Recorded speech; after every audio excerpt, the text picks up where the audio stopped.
Salut à tous, c'est Motard Geek pour WeAreFPV. Aujourd'hui, on va déballer et monter ensemble le SR5 de chez Lethal Conception, un châssis race qui sera offert à un membre du forum, qui sera d'ailleurs tiré au sort à la fin de cette vidéo.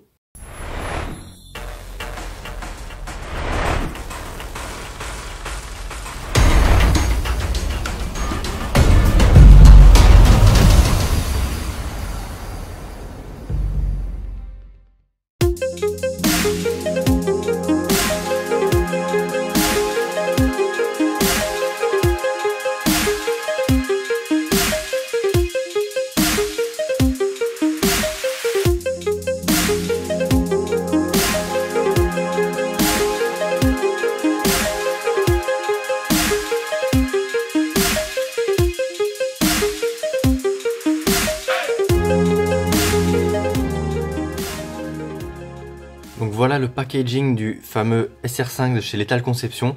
Donc on a 3 paquets qui sont 3 achats distincts. Ici on a l'aileron qu'on va déballer tout de suite, qui est vendu 19,90 € ou 99, je sais plus, enfin 20 € chez Drone FPV Racer. Donc voilà le fameux aileron en carbone. Donc sur cette pièce là, qui est légèrement flexible, on n'a pas de chanfrein, mais on est sur du carbone T300 full layer, donc c'est 100% de carbone sur toutes les couches. Donc on va mettre ça de côté. Accessoire à 20 € donc. Et pour le monter sur le SR5, on a 2 petits supports en TPU. Donc là l'aileron il est fourni avec 2 supports en TPU qui je crois ne montent pas sur le SR5. Je crois que c'est pour un autre châssis. Du coup en option on a des petits adaptateurs là en TPU à 4 € je crois sur la boutique. Donc on verra ça au montage. Je sais qu'en tout cas sur le BNF c'est ces modèles là qui sont montés sur le SR5. Et ensuite on a la frame en elle-même qui est vendue 55 €. Donc je vais essayer de ne pas trop abîmer le packaging.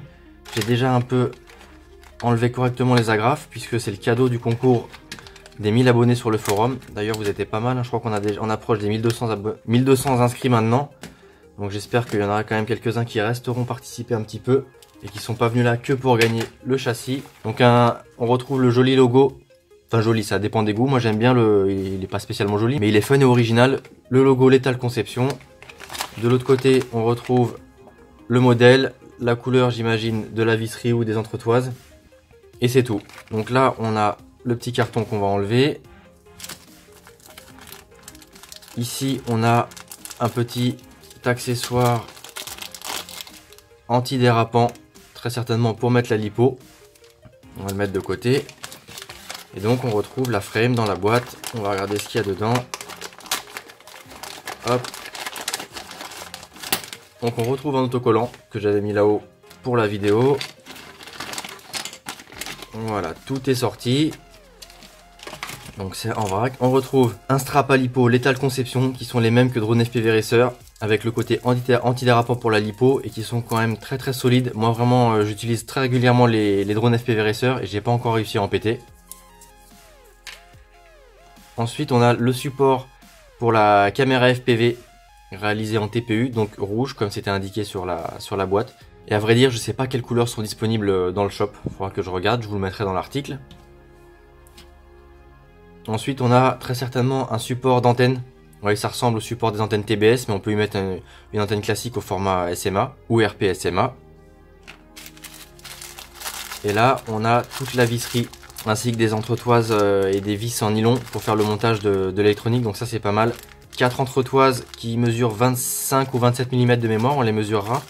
Des écrous nil stop et pas mal de vis, dont des vis à tête fraisée qui permettent de rendre la bottom plate lisse et la top plate aussi, puisqu'on peut mettre la lipo aussi bien en bas qu'en dessous. Et donc les têtes des vis à tête fraisée n'abîment pas les lipos. Voilà, donc on va vider ça dans une coupelle pour faire le montage. Hop. Ah, ça c'est sympa. On a mes soft mount préférés. Donc c'est pas négligeable. Ensuite, on retrouve donc des bras qui sont pas bien grands. On est sur un châssis de classe 220. Là on peut voir qu'ils sont creusés, donc j'imagine que c'est pour mettre les vis à tête fraisée également. Du carbone légèrement chanfreiné et plutôt bien découpé, on voit très peu les lames de carbone. Donc c'est des belles pièces, c'est robuste. J'ai plus les chiffres de la taille des bras en tête, donc on les mesurera. Donc voilà, on a 4 bras, pas de spare. Ensuite en dessous, on retrouve donc la bottom plate. Pareil, creusé pour mettre toutes les vis à tête fraisée. Également chanfreiné. Donc encore une belle pièce. Ça laisse un petit peu de noir sur les mains, mais ça reste propre. Et donc voilà, on retrouve le dessin là pour venir mettre le lipopad. Donc ça, je vais pas l'abîmer, je vais pas le décoller. Je laisserai au gagnant le soin de le faire proprement et à sa façon. Ensuite, là, on a encore des petits supports. C'est pour mettre les antennes du récepteur radio. Donc on verra au montage comment ça s'installe. Et pour finir, donc, la top plate. Donc la top plate, comme on peut voir, on a 2 encoches ici pour mettre une lipo dans le sens classique, dans le sens du quad. Mais on a également 2 trous là pour venir mettre la lipo dans ce sens-là, pour ceux qui préfèrent d'un point de vue centre de gravité. Et évidemment, on a aussi les 2 trous en bas pour mettre la lipo dans le sens de la direction du quad. Donc on n'a pas de notice. J'ai pas fait attention non plus sur le site de Drone FPV Racer s'il y en avait. Ça a pas l'air hyper compliqué. Je vais regarder le BNF comment est-ce qu'il est foutu. Et on va monter tout ça ensemble. Donc on va commencer par venir mettre les bras sur la bottom plate. Donc la bottom plate, il faut la mettre avec les trous pour les têtes fraisées vers le bas. Donc elle se tient comme ça et les bras viennent vers le dessus. Donc les bras sont fixés par 2 trous. Et ils viennent se rejoindre. Voilà, c'est quelque chose comme ça. On peut voir aussi sur les bras qu'on a des encoches pour les vis à tête fraisée. Donc ça, c'est plutôt pas mal. Donc voilà, ça vient se mettre comme ça, à l'arrière et à l'avant. Les bras se rejoignent pour un maximum de rigidité. Donc ici, on va retrouver les entretoises. Et là, on va retrouver des vis qui viennent normalement se prendre dans des écrous nil stop. Pas des nil stop, pardon. Dans des écrous press nut que je vais pas installer. J'ai pas envie d'abîmer la frame, même si normalement il y a très peu de risques. Je laisserai cette tâche aux gagnants. On va les mettre, on va mettre les écrous aveugles comme si c'était des écrous classiques. Donc les tailles des vis ne sont pas précisées. On va regarder un petit peu ce qu'on a en prenant les plus grandes. En général, les plus grandes c'est pour les entretoises, mais bon là ça a pas l'air mal, ça dépasse très peu. Donc on va y mettre un des premiers écrous press nut. Je serrerai pas trop fort. Voilà, on va juste faire un montage à blanc pour que vous voyez à quoi ressemble la frame.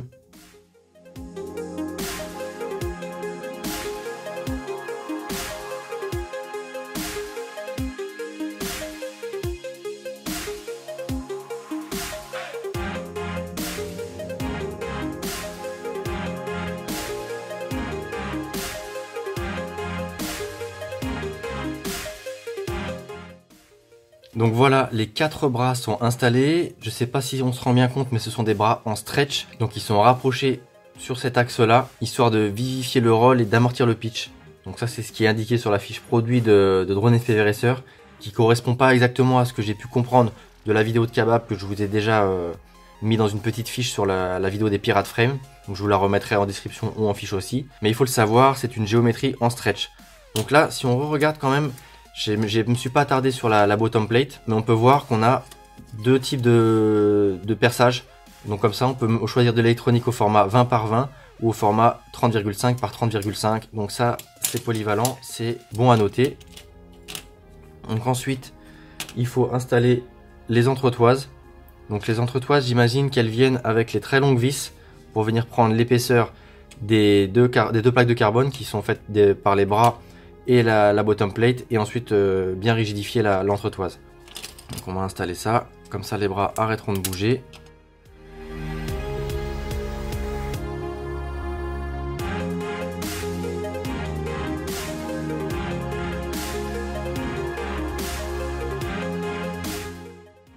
Donc voilà, les entretoises sont posées. Avant d'attaquer le reste, il faut donc fixer les accessoires en TPU. Donc on a le support pour les antennes du récepteur radio. Sur le BNF qu'ils m'ont fourni, il est mis voilà à l'arrière. Parce que là ça c'est l'arrière du quad. Et là on a l'avant, puisque l'avant est constitué de la tête en TPU. Donc sur le BNF ils les ont mis comme ça, puisque le récepteur est caché quelque part par là. Donc après c'est au choix de chacun, mais à l'avant il n'y a pas de place puisqu'il y a la caméra. Donc j'imagine que le mieux c'est les mettre comme ça, dans le sens qu'on veut. Eux sur le BNF, les antennes partent dans ce sens là et dans ce sens là. Donc d'un point de vue accessoire TPU, on a ça. Et ensuite pour l'arrière, on a le petit support pour l'antenne. Voilà, il n'y a pas besoin de l'enfoncer trop. Le support pour l'antenne, C'est bon à savoir qu'ils ont d'autres modèles d'antennes. Vous le verrez dans ma vidéo sur le BNF. Ils ont un support pour les petites antennes les petites antennes Lumenier AX2 qui viennent se coller direct à l'arrière. C'est pas encombrant, c'est très peu exposé au crash et c'est très léger. Et donc le dernier accessoire TPU à venir mettre avant de finaliser la top plate. Je m'y suis peut-être mal pris parce que ça venait se glisser. Voilà, ça c'est de ma faute. Ça venait se glisser en dessous. Donc du coup, il faut que j'enlève les entretoises. Hop.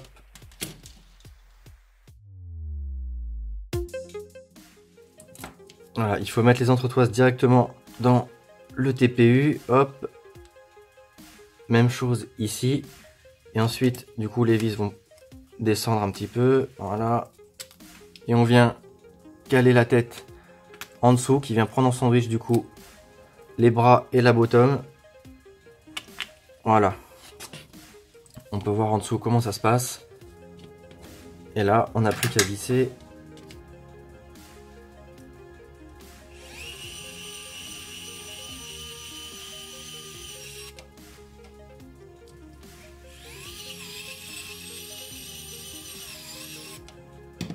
Voilà, c'est pas hyper pratique parce que du coup les entretoises tournent dans le vide et c'est pas simple de les tenir avec le TPU. Donc il faudra, je pense, avoir les bien serrés de chaque côté de la top plate pour rigidifier tout ça. Donc là on peut voir qu'on a la caméra qui vient se mettre ici. J'imagine que ça se tilte jusqu'à au moins 45-50 degrés. Donc ensuite il nous reste à mettre du coup la top plate.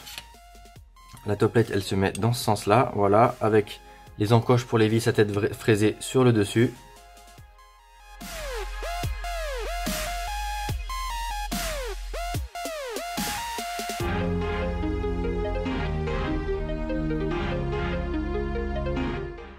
Donc voilà, l'assemblage de la frame est terminé. Il reste ici à mettre une petite vis avec un écrou. Je vais pas le mettre pour le montage à blanc. Ensuite, c'est tout. Donc on peut voir qu'il reste les trous pour monter l'électronique. Les vis sont fournies. Les soft mount et les écrous en nylon ainsi que des entretoises en nylon. Donc c'est vraiment complet en termes de set de visserie. La frame, du coup, on va mesurer les différents éléments. Donc les bras, on est sur du 4 mm, la bottom 3 et la top 2 mm.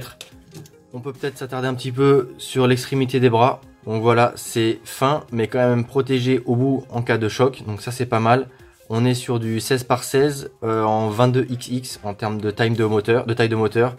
Il conseille de mettre des 22,05 ou 22,06, des moteurs légers pour une frame légère qui est donnée à, de mémoire, quelque chose comme 70 grammes. D'ailleurs on va la peser tout de suite. Bon, à peu près voilà, 70, 72, ça dépend de la précision de la balance. Il manque juste une petite vis et un écrou à l'arrière pour venir fixer le support en TPU. Ça reste assez léger, c'est pas ce qui se fait de plus léger en race, mais c'est pas mal, sachant qu'elle est quand même, il y a un petit peu de place dedans. Et ensuite, si on rajoute du coup, tant qu'on est sur la balance, l'aileron et le deux supports, on passe par contre quasiment à 90 grammes, ce qui est le poids de mon Flowride, qui est une frame de freestyle. Donc après voilà, faut que ça compense. L'aileron peut-être qui permet de gagner les secondes en ligne droite qu'on perd avec le poids. Ça, c'est les pilotes qui nous le diront parce que moi je suis absolument pas un pilote de course. Donc l'aileron d'ailleurs, je peux pas vous le mettre parce qu'il faut pour fixer les adaptateurs. Peut-être que non, j'ai même pas d'écrou. Il faut se prendre dans les moteurs et j'ai pas de moteur pour le tester. Ça se met voilà comme ça. Donc ce qu'il faut savoir quand on met l'adaptateur pour l'aileron, c'est qu'il faut d'abord fixer le moteur avec ces deux vis là. Et ensuite, l'adaptateur ici, il a un creux pour cette vis là. Ça vient se mettre par-dessus. Et avec les deux autres trous, hop, qu'on retrouve là et là, on vient accrocher l'adaptateur de l'aileron sur le moteur. Et l'aileron, lui, il vient se mettre, voilà, exactement comme ça. Vous verrez plus de détails vendredi ou la semaine prochaine, en fonction du temps que j'aurai, sur la version BNF que je dois vous présenter assez rapidement. Donc voilà, c'est tout ce que j'ai à vous dire sur cette jolie petite frame. C'est vraiment du carbone qui a l'air de très bonne qualité. C'est simple, mais c'est une frame de race, donc on ne demande pas grand chose de plus. Les accessoires en TPU sont bien pensés. Les plaques creusées avec les vis à tête fraisée qui font un design complètement lisse. C'est super propre, aussi bien visuellement que pour protéger les lipos. Donc voilà, une belle frame qui est pas excessivement chère, du Made in France et qui a l'air de plutôt bonne qualité. Sur ce, je vais tout de suite aller effectuer le tirage au sort pour savoir à qui on va l'offrir. Donc ici, j'ai mis la liste des 245 participants uniques. Je dis bien uniques parce qu'il y a, je crois, 277 ou 78 commentaires. Il y en a certains qui ont commenté plusieurs fois et ça compte pas pour plusieurs participations. Donc je vous passe la liste assez lentement, histoire que vous puissiez vérifier que vous êtes bien dedans. Mais de toute façon, il n'y a pas d'entourloupe et j'ai copié cette liste au complet dans le topic du concours. Donc nous, on a dit 245 gagnants. Oui, c'est ça, 245. Donc ce qu'on veut, c'est un set sur randomizer.org de 3 gagnants parmi allant de 1 à 245 gagnants uniques. Voilà, attention, les 3 gagnants sont donc le 6. Le 6, c'est Benji. Benji, si c'est le Benji que je connais, c'est cool, ça fait plaisir, on va de temps en temps ensemble. Mais comme il y a plusieurs Ben sur le forum, je crois, je voudrais pas trop m'avancer. En tout cas, bravo à toi. Ensuite, le 112, Keiweshi, donc lui, il a gagné un t-shirt, un décapsuleur et des autocollants. Et le dernier gagnant, 216, Nico. Et ben Nico, lui, il aura un décapsuleur et des autocollants aussi. Sachant que le premier gagnant, Benji, avec sa frame, il aura aussi des autocollants Weir FPV et Drone FPV Racer. Voilà. Bah écoutez, ça m'a fait plaisir d'organiser avec vous ce concours. J'espère que ça vous a plu. N'hésitez pas à nous le faire savoir dans les commentaires. Mettez des pouces bleus et dites-nous si vous en voulez encore. Est-ce que vous aimeriez gagner? Si possible, on essaiera d'organiser ça avec nos différents partenaires. Sur ce, je vous dis à très bientôt. C'était Motard Geek pour We Are FPV.